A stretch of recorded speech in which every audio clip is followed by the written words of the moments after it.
everybody. It is Saturday, the 29th of September, 2018, and time to take a look at the markets here for this past week. For the month, we are barely positive in the S&P 500.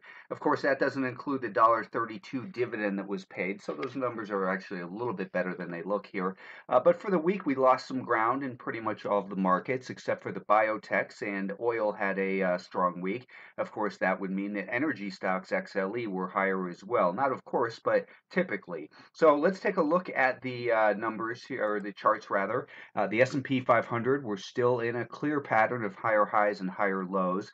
We're seeing that the 20-day moving average, which has been acting as a good level of support, is really starting to get tested a little bit more frequently here, and it's flattening out. So maybe we're going to see a little bit of profit taking this week. We are a little bit defensive right now because we have been underneath this declining 5-day moving average since the Federal Reserve meeting. And if we took a volume weighted average price and put it right on that, that shows you the average price since the Federal Reserve. What I think is a little bit more important, though, is the volume weighted average price from this peak. And you can see how after the Fed, that came in exactly as the area where sellers showed up. We also saw the volume weighted average price from the most recent little leg higher acted as resistance. So it clearly tells me that we need to see this market at least back above 291.5 to 292 to become more neutral to bullish above 292, more neutral around 291. That is, of course, in the intermediate term time frame where we're seeing this what appears to be distribution. Now let's look at a 65-minute chart, because we've been keeping an eye on the volume weighted average price from the August low, which is where this rally began from the beginning of September. And we saw that, the market rallied up. Here's the volume weighted average price from the peak that I just referenced on the other time frame. And from that prior peak over here, we're seeing this level hold. So I think if we see some pressure this week, an important level is going to be at 289. And that's not really too far away at all. So I don't think there's a lot to worry about in this market, just to be aware of. This is kind of what's been the essence of trend. If we draw it off, based off this low, it hits over here and then again. So breaking that trend line would certainly add to a little bit of pressure on the downside. And there's no guarantee, of course, that buyers will emerge in this area. It's a potential level of support. It's a level of interest. A level of interest simply means that if it gets down there, we want to start to switch to shorter term time frames to look for actual evidence that the buyers are gaining control, and then determine whether it's a low risk, high probability trade to get long in there. We need time. We need to anticipate all the potential scenarios, but then wait for actual evidence when those levels of interest are in fact tested. So a little bit of caution heading into this week. If we were to see a deeper pullback, I think that the bigger breakout level at 265 is where we also see the 50-day moving average. That is something that might come into play as well. The Nasdaq had a better week than the S&P 500, of course, and you can see here that we are just a stone's throw away from all-time highs in the Nasdaq 100. So we, have been finding support and finding buyers along that rising 50-day moving average, and we have these higher highs as well.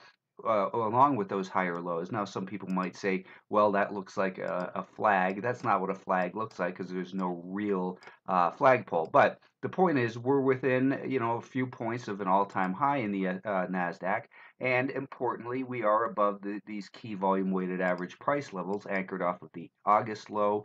We could put one also here off of the September low, and that's grabbed the wrong tool. But here we can see that what's going to be an important inflection point next week in the Nasdaq, if we see selling, is about 183.50. That's the volume weighted average price off of the September low and the late August high here. So, that's the red one coming in right there. This purple one shows the volume weighted average price off the low. So it tells us from this point, the average participant is making money, and we have higher highs and higher lows. And importantly, of course, we have a rising 5-day moving average. That's the orange moving average. So I think that the Nasdaq is looking more bullish than the S&P 500. And if it were to break back down below probably 184.5-ish, would need to get a little bit more defensive.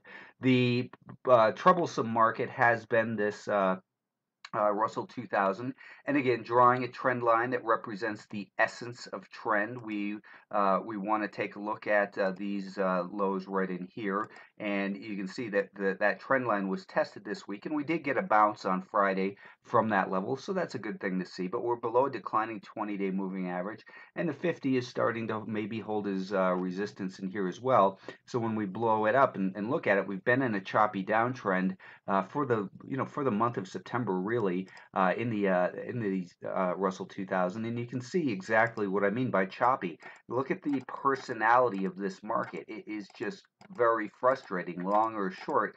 Even with the downward bias, and that's represented by the direction of the 5-day moving average, and of course, when we take a volume weighted average price off the peak, we can see that that's also declining. The volume weighted average price off of this low was also given up here in the last week. And, sellers are in control right now of the intermediate term trend in the Russell 2000. In the long term, we're still clearly in an uptrend. This is a pullback. And this is where we have a misalignment of trends. What we want is we want to have an alignment of trends. Now, I think that, one level that will be important next week will be right here, getting back above 169. Getting back above 169 and then holding above the 5-day moving average would turn this a little bit more neutral. But right now you have to look at the Russell 2000 also as where has it come from? Well, in the last week it's come from 172 down to 167.5. So a bounce certainly seems like it's appropriate to look for in this market. Semiconductors, I've been saying it for a while, they're stuck in this bigger range and really just kind of a waste of time. They've been, pretty gappy all over the place with this big trap a couple weeks ago, and then just general frustrating range-bound trading within, of course, a primary uptrend. This is what we look at as possible stage 3 distribution. We'll know after the fact. If it breaks down below, let's say 100 and stays below it and it offers resistance, then it looks like maybe these semiconductors will finally have a larger sell-off. But if instead it just kind of chops around, builds energy, and breaks to the upside, it could run again. We don't know right now. All we know is this is indecision. And when there's indecision, it tells you stay away from that market or trade on a shorter term time frame or do something else. The biotechs, as we thought would happen, did experience a good rally in here recently, and this is, they're doing basically what they're supposed to do. They got back above the volume weighted average price off that peak in late August, and then off of these lows, they've been holding the volume weighted average price from the low. We saw the higher high above the flat to rising 5-day moving average here, a test of that volume weighted average price, and now we've been experiencing higher highs and higher lows. So, as it gets up towards this peak right here, this is where you want to be defensive. There will be, of course, people saying, hey, it's breaking out and looking to buy long. I say, though, where has it come from? It was obvious that this is where the biotech buyers took control of the market at 120, 119-ish, and now buying at 122.5 doesn't really make much sense to me. To me, it's better to take a portion of your trade off and raise your stops. The financials had a terrible week, and let's just take a look at those numbers again. XLF right here down 4% for the week, which puts them negative on the year. So what we had going on in here as well is what is now, we can look at as a failed breakout. It broke beyond this resistance level and then completely and miserably failed. At Alpha Trends, we did not participate in this breakout. We were looking for something like this to happen, and then to follow through and buy for for participation if it was to break something like this. Instead, we were defensive. It was making lower highs and lower lows. The 5-day moving average turned lower, and the sellers remain in control here. And then it's broken below the year-to-date VWAP, the 200-day moving average, the 50-day moving average. I think that this group is really worth paying attention to. If it rallies back up towards this level, at 28-ish, and then fails, then I think that might have broader implications for the market. So I certainly would not suggest anyone sell short down here, not after it's just dropped 1.5 points. But it tells us that there's weakness and unrelenting weakness this past week and a half in these financials, and basically long traders got trapped out here. Buying a breakout is fine, but you have to have a plan to make sure it doesn't turn into a disaster the way this has. Finally, let's take a look at the energy names. These are just some drawings I had in for subscribers, but a lot of energy names are behaving well. And the XLE is the best representation of the energy group, but you can see that it's a very choppy group. Let's take a look at a 65-minute time frame. And you can see all the gaps in there. Those make it difficult to trade. So I don't really trade the XLE, but there are some names.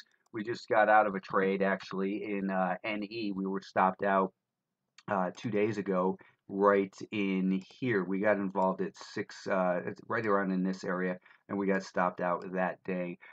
There are still a lot of these energy names that are setting up, and those are the things I share each day with subscribers to Alpha Trends. But the point is, back to the XLE, it seems to be building energy for potentially a breakout, and you can see that this $80 level has been resistance for the last couple of years, and it's been tested over and over again. We had a false breakout there, but I think maybe the next time we could see that buyers really do emerge with some conviction.